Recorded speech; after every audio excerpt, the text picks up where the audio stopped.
So Tashi Darley, and welcome back to our class this week 6 in part 2 of the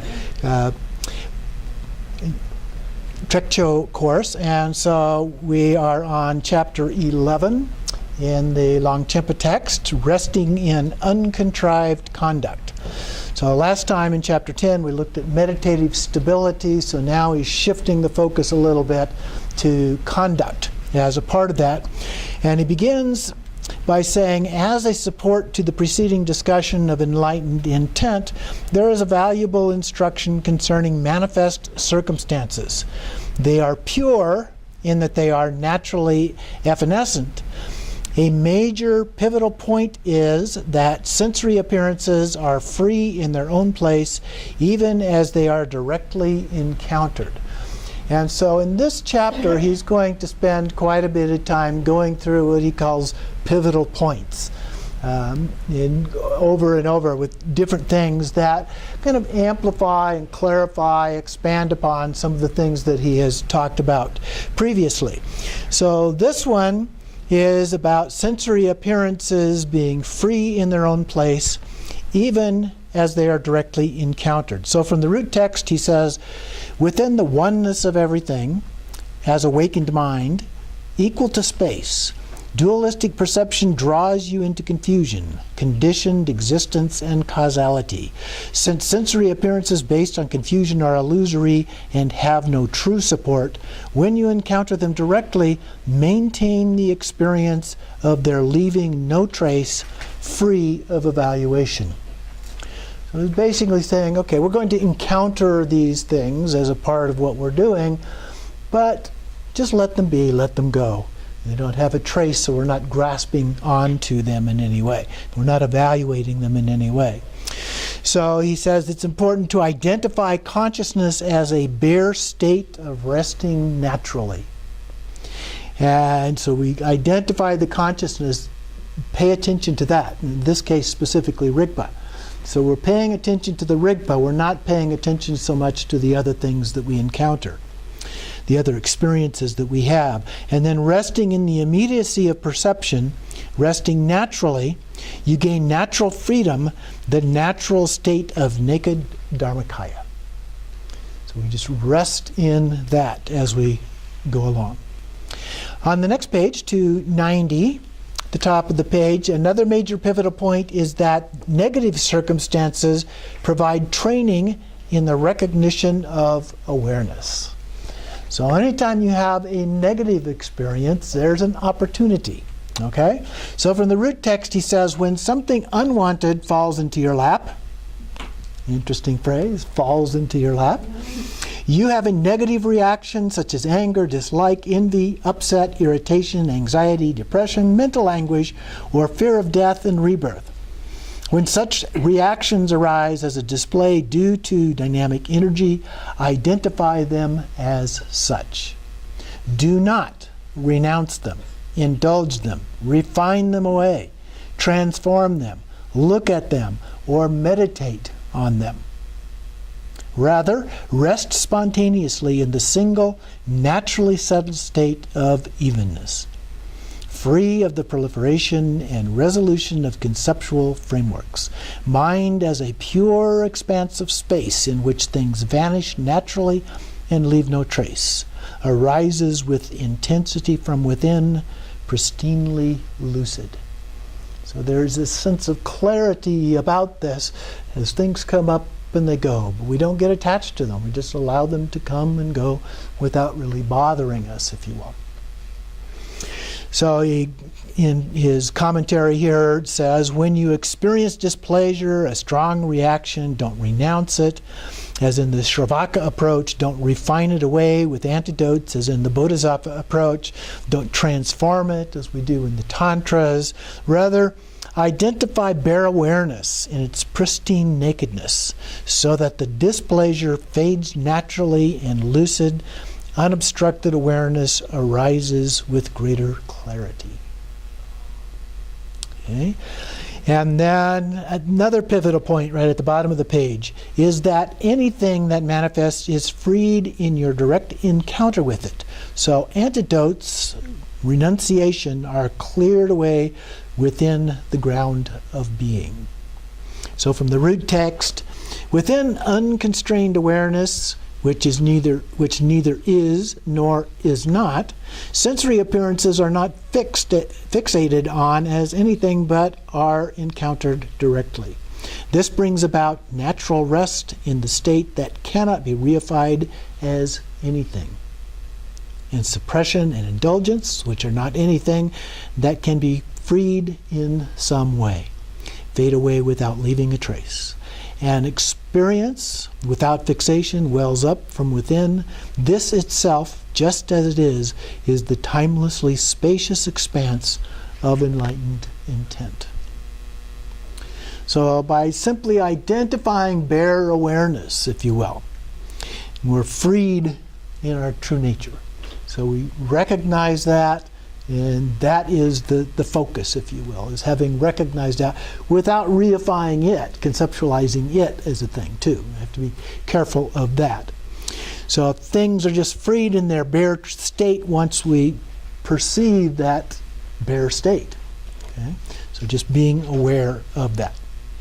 Then on the next page, 292, at the top, the supremely joyful state of natural freedom is another pivotal point which can be discerned in your unobstructed experience of ordinary consciousness and things. So from the root text, similarly, you may experience what is desirable and brings joy to the mind. Things accomplished with ease, friends, pleasant news, wealth to be enjoyed, and attractive places or regions. With anything attractive, there arises a state of mind that is naturally enriched by joy. When you identify this and rest imperturbably, settling naturally, you experience it as uncontrived, spontaneously present in primordial, basic space. So when joy is deeply aroused by anything at all, that is the limpid clarity of awareness. So rest without straying from the very natural identification of bare awareness. So previously, in the previous pivotal point, he was identifying a lot of negative kinds of things. Let go. In this one, he's identifying a lot of positive kinds of things. Let go. So it really doesn't matter which it is. The focus is just on awareness itself. Then on down below the next quote there toward the bottom, another pivotal point is that consciousness, which involves the proliferation and resolution of thoughts, is in its natural place of rest, free within the non-dual state that is its true nature. So from the root text, you may have a neutral attitude. So we've done negative, we've done positive, so now neutral attitude. When you are going about or sitting or resting quite indifferently, that is neither pleasant nor unpleasant. Regardless of what arises, identify its nature as it arises without reacting positively or negatively. Thus, the true nature of phenomena, the naturally settled state without differentiation or exclusion, is called ignorance-free as supreme utter lucidity. Okay? Same idea. Whether it's positive, whether it's negative, whether it's neutral. We just rest in the same way. So we become aware of the object, a sense object of some kind, then we just identify that natural state.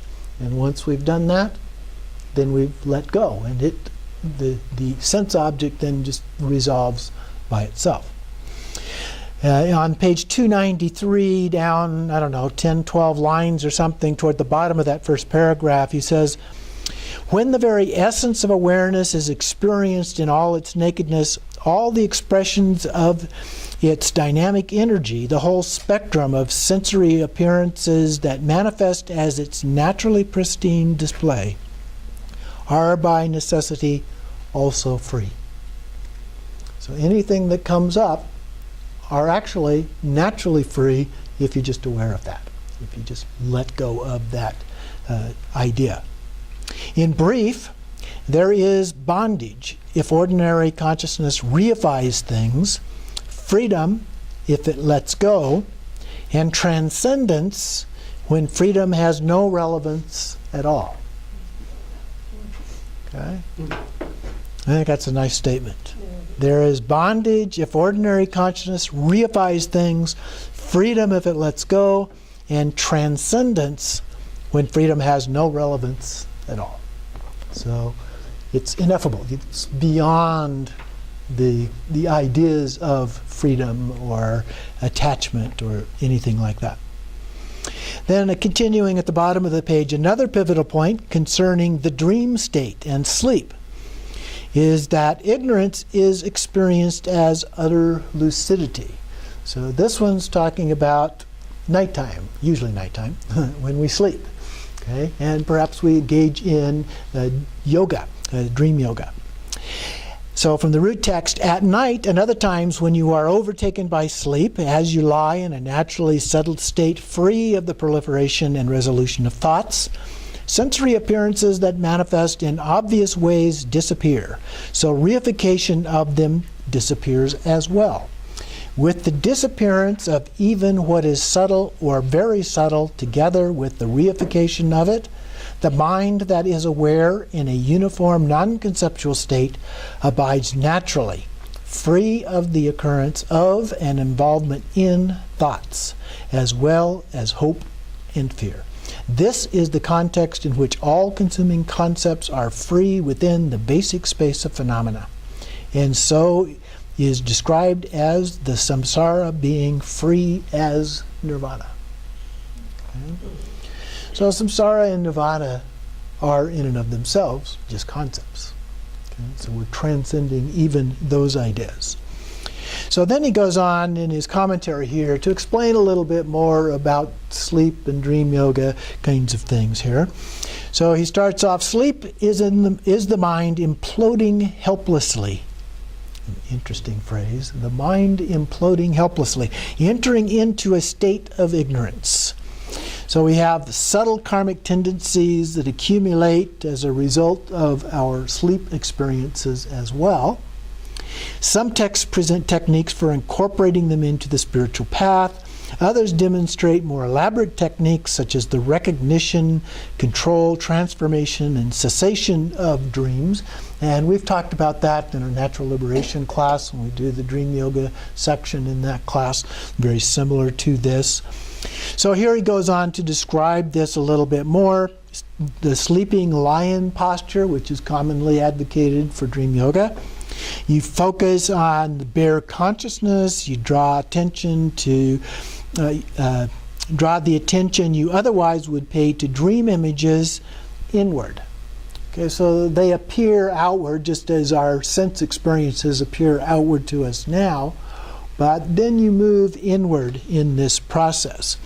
And you make sure that you're not distracted, and then subtle energy and mind enter the central channel, and there ensues a completely non-conceptual state. So at that point there is no dream. Okay? This blends with the unobstructed awareness. You abide in utter lucidity without dreaming.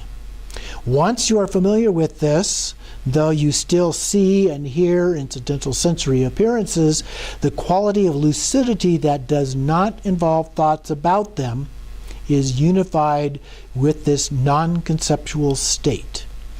So there's a naturally indwelling bliss that arises as a part of this. So we can use dream yoga as a powerful tool in our toolbox, so to speak, as an aid to our meditation and as an aid to applying the equipoise of meditation into our daily life. Okay? Ultimately, we want to be doing this 24/7. All the time, all the way around the clock. So the more we can do it, the better off we are going to be. And then he says, through your dreams, though your dreams will be numerous at first, eventually they will cease. In the best of cases, dreams will cease after the whole issue of dreaming has been left behind. In middling cases, after they have become very clear. And in the least of cases, after they have become virtuous. That's the dreams become virtuous. So positive things are happening in your dreams in that case. So then he goes on to say in the middle of, or just above the middle of 295, it can be shown that sleep is naturally occurring timeless awareness. From the root text, even sleep is the primordial vast expanse occurring naturally. Expressions of dynamic energy are absorbed into the ground of being, into the basic space that is its essence, so that all the elaborations perceived as the display subside as a matter of course. So everything that arises, again, goes away by itself, self-liberates. This is the enlightened intent of naturally occurring timeless awareness in which nothing need be done. So as long as we can focus on the true nature, whatever comes up is fine. It's going to go by itself. It's not going to stick around, not for very long. It's going to go. We just remain in that natural state. So in waking consciousness, we have this display that arises outwardly, as I mentioned before, or at least appears to. And then during the night, the display dissolves into dynamic energy. So this then dissolves into the ground of being, so that for a short time you abide in a state of utter lucidity that involves no concepts whatsoever. Now we can do this same thing in the meditation state as well. So we just kind of, the things come up, they dissolve, we go into the natural state without any thoughts for a period of time. Then something else comes up, that appears, we don't grasp onto it, we don't follow it, we don't think about it. We stay focused on the natural state itself, the awareness, and then it eventually will go away, and then all that's left is that natural state. And so applying it in the dream context, he says, this is sleep as naturally occurring timeless awareness. So even in sleep, we can be focused on Rigpa. On 296, another pivotal point is that afflictive emotions are free in their own place. So from the root text, thus all desirable, undesirable, and neutral mental states in which the three poisons arise as a display due to dynamic energy occurring within basic space, arising within the context of that space, since they occur only within basic space, not straying from it in the least, without trying to anticipate or manipulate them in any way, it is crucial to identify basic space itself. For as soon as you rest in that context, they will subside naturally, vanish naturally, and be freed naturally. So again, the same idea. As long as you stay focused on basic space, Rigpa, any of those terms that you want to use to describe that, it's going to go, because it's abiding within that and it's just going to disappear. A little bit like when you have a jar of water with a little bit of silt in it, you stir it up and it gets kind of muddy. But if you leave it long enough, eventually all of that just settles by itself and you have, again, clear water. So it's the same idea. Hopefully it happens a little faster than that, because sometimes that can take a while to do. But you just let it naturally, by focusing on the natural state, on the Rigpa, it just naturally clears itself. So then you don't get caught up in it. So his commentary here says that samsara and nirvana do not stray from the realm of basic space. They are merely natural expressions of emptiness. Afflictive emotions have, in essence, never known existence, at least in a true sense. Okay. So resting in your natural state, you are freed of their restricting influence. And then the last paragraph, if you do not understand this, you will not be able to abandon afflictive emotions. You will not be able to refine them away.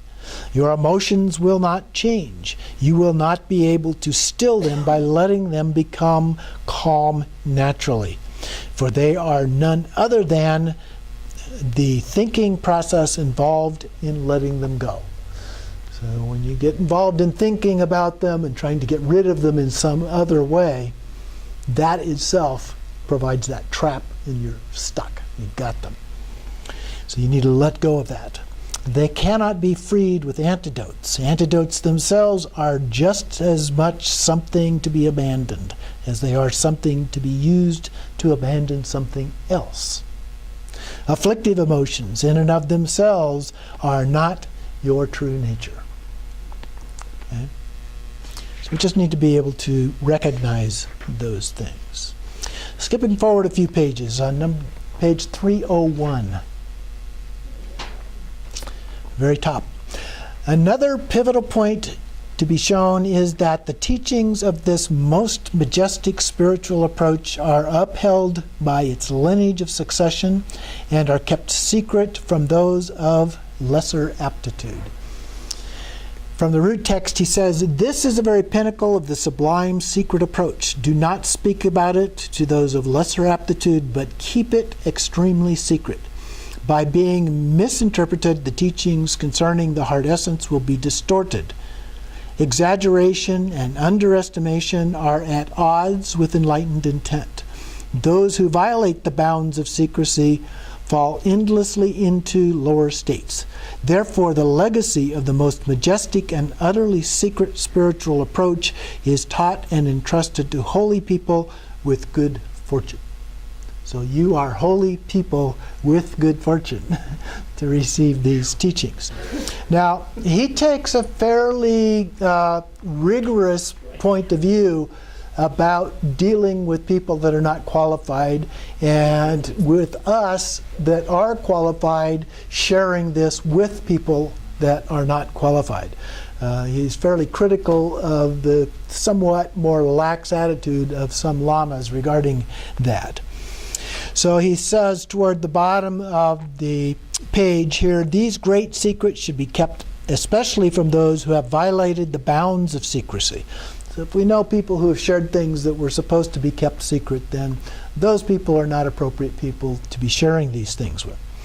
They encourage other small-minded people who are unsuitable recipients to cast aspersions on these teachings and thus to be reborn endlessly in lower states. So the reason that he's saying not to do this is not that he's against them knowing these things, but that if they really don't understand them, they can misinterpret it in a way that can be harmful to them.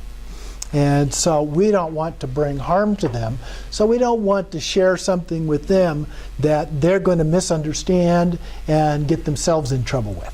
Okay, so that's the basic idea, the basic reasoning that he is using here about this. He talks about self-secrecy. That's a common term that we hear in talking about particularly Tantra, that Tantra is self-secret.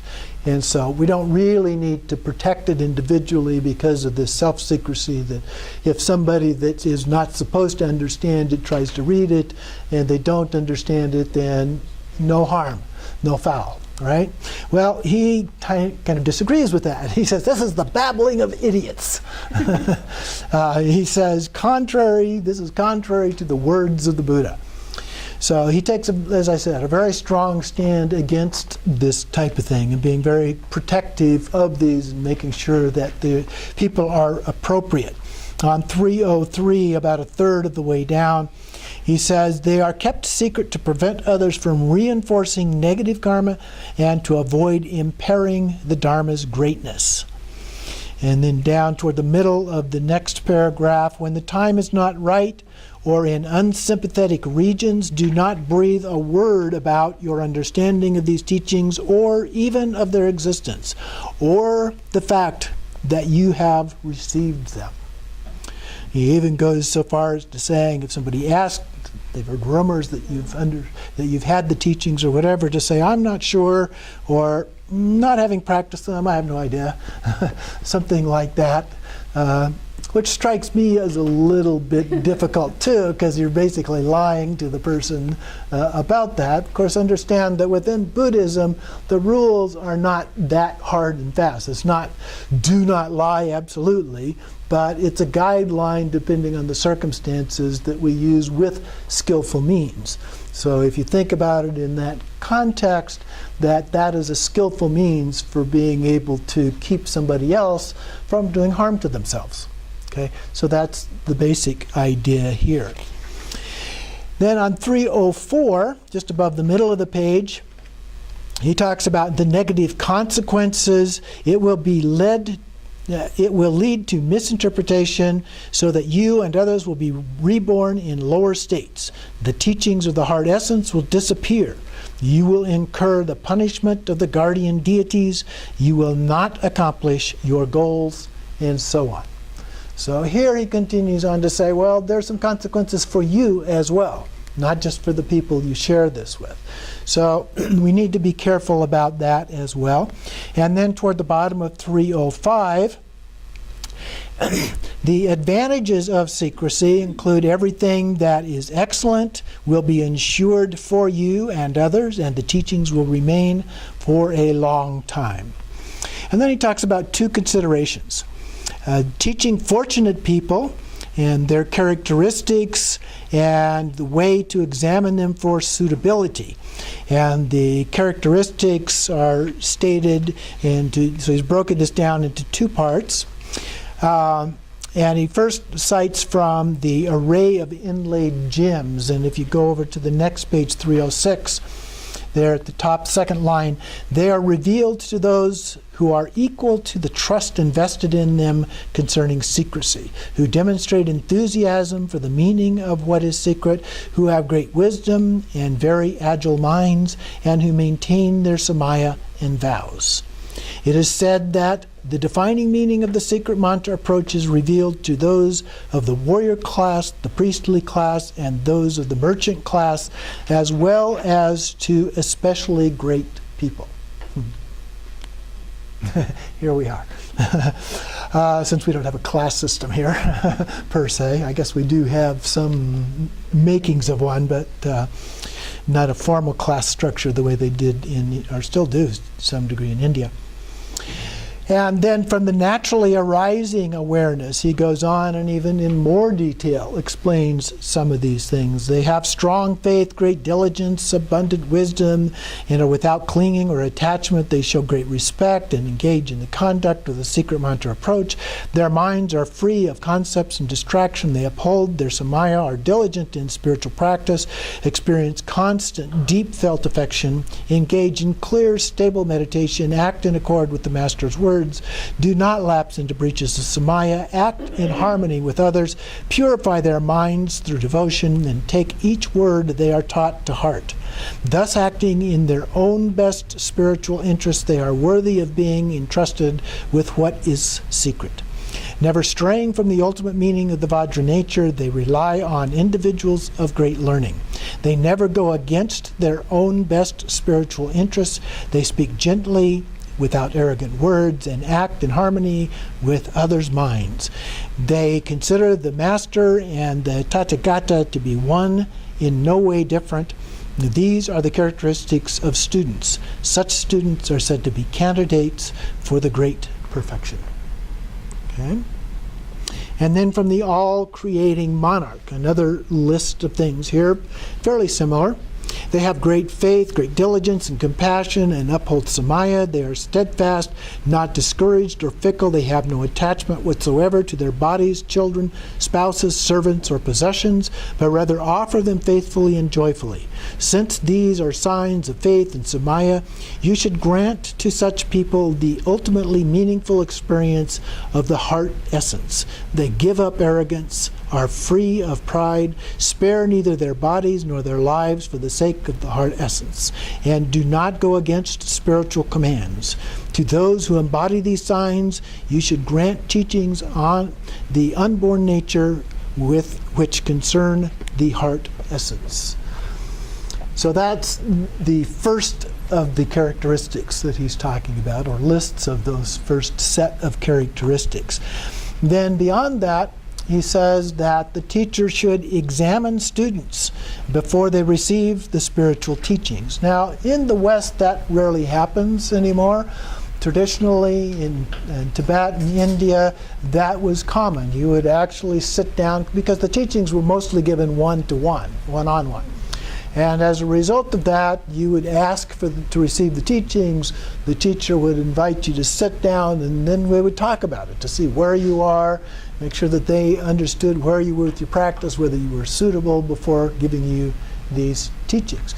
In the West, because they're typically taught in a public or at least semi-public context, almost anybody can come. You pay the fee, you go. Get in. You can go to any of the teachings of the Dalai Lama by simply paying for those. And so the idea here is that traditionally there was a little more restrictive approach. Now, a lot of times teachers will give an overview of these principles at the beginning to let you know that, yes, this is a public talk, but there is an expectation associated with them related to the secrecy, related to the samaya, and that kind of thing. So anyway, he talks about examining the students to see if they're appropriate, and says you might impose a difficult task or criticize them with words that cut to the heart, or determine whether they lose faith when your conduct contradicts their expectations, or say, I want this or that possession, and see whether they're able to relinquish it. If they're not suitable, then they will give up and lose their faith. They're too fond of their possessions, and there's no possibility of them being benefited from this. On the other hand, if they maintain their faith, are open-handed, the signs that they have some kind of karmic connection with the teacher, that you then accept whatever these gifts are that they have offered to you as a part of this. Then he quotes from the all-creating monarch in this regard: to free people from worldly attachments and to examine their character, a guru accepts everything, their bodies and their wealth, and having determined whether they are competent, grants the ultimate meaningful experience of the heart essence, the all-creating monarch, which is Samattabhadra. Not a physical being, Samattabhadra, but the all-good. Even if they do not need something themselves, holy ones will accept it and offer it to the three jewels. And so pass it along in some way. So as for conferring the teachings on the fortunate, there are the qualifications of the master. So it's not just the recipients, it's also the teacher. So a master is learned and compassionate, has gained freedom, is imbued with blessings, is familiar with the teachings, has experienced significant signs of successful practice, makes meaningful connections with everyone, and shoulders the great responsibility that comes with the teachings. And then he also, on the next page, talks a little bit about fake masters. Okay, he talks about those that are very proud, that interpret the words too literally, that do not contemplate their meaning, that speak arrogantly, that violate samaya, or fail to respond to those who ask questions, or harbor great pride. And then he says, I advise you to avoid them. Okay, so hopefully I haven't done too many of those negative things. I've got them all written down. I went through them. And check them out. You're giving the list for us. So Yeah. I'll email you. Okay, on 310, continuing on. Now, another pivotal point is that the definitive meaning of the pith instructions is subsumed within the supreme state of resting imperturbably, the true nature of phenomena. So from the root text, in brief, whatever circumstances manifests, whether as sense object or state of mind, do not apply antidotes or make an effort to abandon it. For the key point of naturally settled awareness is to rest naturally, to rest imperturbably. So just calm, steady, like a mountain. Just rest in a very immovable way. The key point, he says, is naked awareness is naturally settled state of imperturbable rest. The path of freedom for a yogin is the ground of being. So for the yogi approach, which is the basic path that we are following here as householders, is to just rest in that natural state. And as we continue to practice, we use the practice on the cushion to then apply as we go about doing the rest of our lives until we get to the point where everything is a part of that practice. Okay? Everything is meditation, or conversely, nothing is meditation. Okay? Either one works. It's not meditation and it's not meditation. Okay? You transcend that idea even. On page 312, a little above the middle, another pivotal point is that pleasure and pain blend in equal taste. So from the root text, though all pleasure and pain are ways in which awareness arises, you are bound to conditioned existence by reifying them dualistically as things to accept or eliminate. So if we attach labels to them, yeah, okay, you hit your thumb with a hammer and it hurts. Okay? But if you start attaching labels to it, that's awful, that's horrible, that kind of thing, then all of a sudden you've bought into it. You've let go of it. If you just say, okay, it's going to hurt, and let go of the idea of it hurting, eventually the hurt is going to go away. All right? Or if something really good happens, that too is just going to go away. You just let it go as a part of that. And so from the all-creating monarch down toward the bottom, he says, do not pursue pleasure, do not reject pain. And he says, if you ask why, from the root text, whatever appearances manifest are equal as sense objects, simply what is evident to the sense faculties. Whatever thoughts arise are equal as mental events, simply conscious states that leave no trace. So it doesn't really matter if they're pleasurable or if they're painful. They're both equal in that sense. Both are equal in the moment, simply the bonds of denial or affirmation. In actuality, they are equal in the final analysis, nothing but appearances that have no basis. Sense objects are equal in their distinctness. Upon examination, simply leaving no trace. Ordinary states of consciousness are equal in essence. Upon analysis, nothing but space. Objects and mind are non-dual, simply pure open space. Whoever understands things in this way is a descendant of Samattabhadra, a sublime spiritual heir of the victorious ones, a master of awareness in the highest sense. Okay? So you just recognize them as they are. You don't label them. You don't differentiate one way or the other. They just are, and let them go. So he comments, pleasure or pain, good or bad, realization or lack of it, all abide in a state of equalness, given that awareness is their true nature. So that is the key point. Awareness is their true nature. So as long as you're able to understand that, maintain that, without conceptualizing it, but just experiencing it in that way. Now, initially, you may have to conceptualize it to some degree in order to get to the direct experience, but don't forget that the goal is to get to the direct experience. If you forget that, you'll get stuck in the conceptualization of it and never get to the direct experience. But that's what we're after. On page 315, almost top, now another pivotal point. That everything is equal within the extremely spacious state can be applied to the pure nature of phenomena, the naturally settled state. So from the root text, thus phenomena are equally existent, equally non-existent, equally apparent, equally empty, equally true, and equally false. So cast aside all antidotes that involve renunciation, all concerted effort, all binding fixation. Expand into supreme equalness, in which sense objects do not exist. Expand into supreme awareness, in which ordinary mind does not exist. Expand into supreme purity and equality, in which flaws do not exist. Let go, let be. Continuing on 316 in the middle of the page. Although the essence of awareness, a state of infinite evenness, is beyond view, meditation, conduct, and fruition, it is nonetheless the essence of the supreme unifying principle of all of these. So we talk about these four categories in terms of the view, meditation, conduct, fruition, but experientially they all come together as just the experience of basic space. Okay?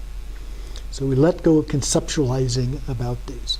Those are handy tools in the beginning to help us get an idea of where we're going, what it's all about, but then we let go of that. Some teachings say The view is simply the view, or the view is Rigpa. Meditation is Rigpa. Conduct is Rigpa. The fruition is Rigpa. So it's all just Rigpa. And then, concluding on the bottom of 318 in this chapter, if you analyze the facts of the very essence of awareness, these four can be distinguished simultaneously. The view is the essence of awareness, meditation is its nature, conduct is its responsiveness, and fruition is their inseparability, spontaneously accomplished.